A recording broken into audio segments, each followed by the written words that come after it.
बस्ती को आज सीएम योगी ने बड़ी सौगात दी। जिले के बस हवा पहुंचे सीएम योगी सरस्वती विद्या मंदिर का भूमि पूजन और शिलान्यास करते नजर आए। सीएम का हेलीकॉप्टर कार्यक्रम स्थल के पास बने हेलीपैड पर उतरते ही कार्यकर्ताओं और स्थानीय नागरिकों ने जोरदार स्वागत किया। कार्यक्रम में विशिष्ट अतिथि के रूप में आरएसएस गोरक्ष प्रांत के प्रांत प्रचारक रमेश जी, क्षेत्रीय संगठन मंत्री हेमचंद्र समेत कई लोग मौजूद रहे। सभी लोगों ने सीएम योगी का स्वागत करते हुए विद्यालय की उपलब्धियों और भविष्य की योजनाओं की इन्फॉर्मेशन साझा की। सीएम ने जनता को संबोधित करते हुए सरस्वती शिशु मंदिर के इतिहास और कोरोना काल में ऑनलाइन शिक्षा के बारे में भी इन्फॉर्मेशन दी। इस सोशल मीडिया प्लेटफॉर्म का, डिजिटल मीडिया प्लेटफॉर्म का उपयोग हम अच्छी चीजों के लिए कर सकते थे। इस प्लेटफॉर्म का उपयोग अच्छी शिक्षा के लिए किया जा सकता था। कोविड कालखंड में आपने देखा होगा, वर्चुअल क्लासेस चली, ऑनलाइन क्लासेस चली, जगह जगह से शिक्षकों ने पाठ्यक्रम के माध्यम से अपने अच्छे कंटेंट देकर के बच्चों को पढ़ने के लिए प्रेरित किया।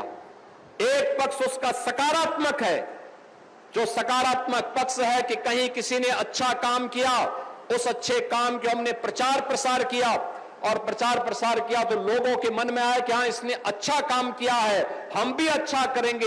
एक स्वस्थ प्रतिस्पर्धा आगे बढ़ी। सीएम योगी आदित्यनाथ ने कहा कि एक देश में दो प्रधान, दो निशान, दो विधान नहीं चलेंगे। ये साकार प्रधानमंत्री मोदी ने किया है जब कश्मीर में धारा 370 को समाप्त करके कश्मीर से आतंकवाद और किसी भी प्रकार के भारत विरोधी गतिविधियों की सभी प्रकार के कार्य और सभी प्रकार की उनकी गतिविधियों और साजिश को एक झटके में समाप्त करके कश्मीर को भारत के कानून के साथ जोड़ने का काम किया गया। एक देश में दो विधान, दो निशान और दो प्रधान नहीं चलेंगे का उद्घोष 1953 में डॉक्टर श्यामा प्रसाद मुखर्जी ने की थी और कश्मीर में शेष भारत का कानून लागू हो, इसके लिए उन्होंने जब संघनाद किया था, इसके लिए उन्होंने अपना बलिदान देना पड़ा था। 1953 से लेकर के 2019 तक यह व्यवस्था कश्मीर के लिए चलती गई। कश्मीर में धारा 370 1952 में कांग्रेस ने बाबा साहब भीमराव अंबेडकर के न चाहने के बावजूद जबरन लागू किया, लेकिन डॉक्टर श्यामा प्रसाद मुखर्जी के इस संकल्प को साकार किया। एक देश में दो प्रधान, दो निशान, दो विधान नहीं चलेंगे, यह साकार किया प्रधानमंत्री मोदी जी ने जब कश्मीर में धारा 370 को समाप्त करके कश्मीर से आतंकवाद और किसी भी प्रकार के भारत विरोधी गतिविधियों की सभी प्रकार के कार्य, सभी प्रकार की उनकी गतिविधियों और साजिशों को एक झटके में समाप्त करके कश्मीर को भारत के कानून के साथ जोड़ने का काम किया। इस मौके पर युवाओं को इंटरनेट, सूचना प्रौद्योगिकी और आर्टिफिशियल इंटेलिजेंस के महत्व के प्रति जागरूक करते हुए उन्होंने कहा कि आज तकनीक का इस्तेमाल कर लोग नए नए कीर्तिमान बना रहे हैं, वहीं इसका बड़े पैमाने पर दुरुपयोग भी हो रहा है। सीएम ने कहा कि जो नहीं चाहते कि भारत मजबूत हो, वो लोग भारत को कमजोर करने के लिए हर प्रकार के षड्यंत्र करते हैं।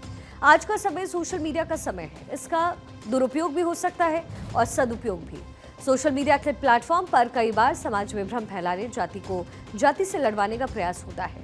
फेक अकाउंट बनाकर एक दूसरे को गाली दिलवाकर बांटने का जो प्रयास है वो इस समय किया जा रहा है। किसी भी प्रकार के भेदभाव को समाप्त करना, उसके लिए एक संकल्प के रूप में हमें कार्य करना, क्योंकि बांटने वाली ताकतें बड़े पैमाने पर, जो नहीं चाहते भारत मजबूत हो, वे लोग भारत को कमजोर करने के लिए हर प्रकार के षड्यंत्र करते हैं, हर प्रकार के नई नई युक्तियां भी निकालते हैं। और आज का समय तो आपने देखा होगा, आज का समय सोशल मीडिया का समय, सोशल मीडिया का दुरुपयोग भी हो सकता है, सदुपयोग भी हो सकता है। सोशल मीडिया के प्लेटफॉर्म में, डिजिटल मीडिया के प्लेटफॉर्म में किस तरीके से सोसाइटी में भ्रम पैदा करने का प्रयास होता है, जाति को जाति से लड़ाने का प्रयास होता है, फेक अकाउंट बना करके कैसे एक दूसरे को गाली दे करके और गाली दिलवा करके फिर आपस में बांटने का कुत्सित प्रयास हो रहा है। सीएम योगी आदित्यनाथ ने कहा कि इन प्लेटफॉर्म्स का उपयोग अच्छी शिक्षा के लिए किया जा सकता है। कोविड काल में इसके कई उदाहरण सामने आए। एक पक्ष इसका सकारात्मक है, दूसरी तरफ इसका दुरुपयोग भी है।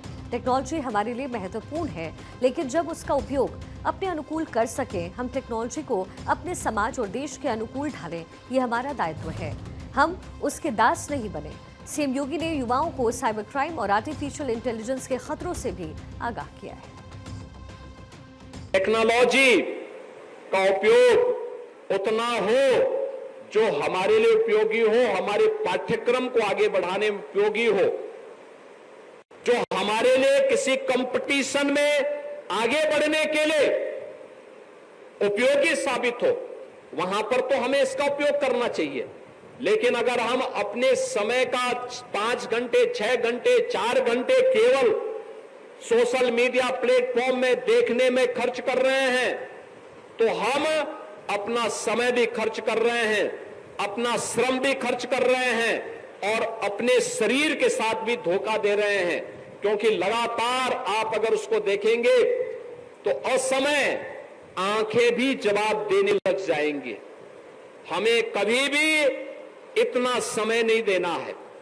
जहां हमें कोई डिजिटल लाइब्रेरी देखनी हो, कोई महत्वपूर्ण डाटा दुनिया का देखना हो, उससे कुछ महत्वपूर्ण जानकारी लेनी हो, अब तो चैट वाक में अगर आप जाएंगे, जीपीटी में अगर आप जाएंगे, उसमें केवल एक बार बोलेंगे कि मुझे इस विषय में कोई एक चैप्टर तैयार करना है, आपको 2-3 मिनट के अंदर वो बना करके उपलब्ध करवा देगा। सीएम योगी ने कहा कि 8 साल पहले उत्तर प्रदेश को बीमारू राज्य माना जाता था, लेकिन अब प्रदेश विकास की राह पर ग्रोथ इंजन के रूप में देश के लिए नजीर बना है। देश के विकास के लिए गांव और क्षेत्रों का विकास जरूरी है। विकसित उत्तर प्रदेश से ही विकसित भारत 2047 की संकल्पना साकार होगी। सीएम योगी ने अपनी सरकार के 8.5 साल के कार्यकाल में 8.5 लाख युवाओं को नौकरी देने का दावा भी किया।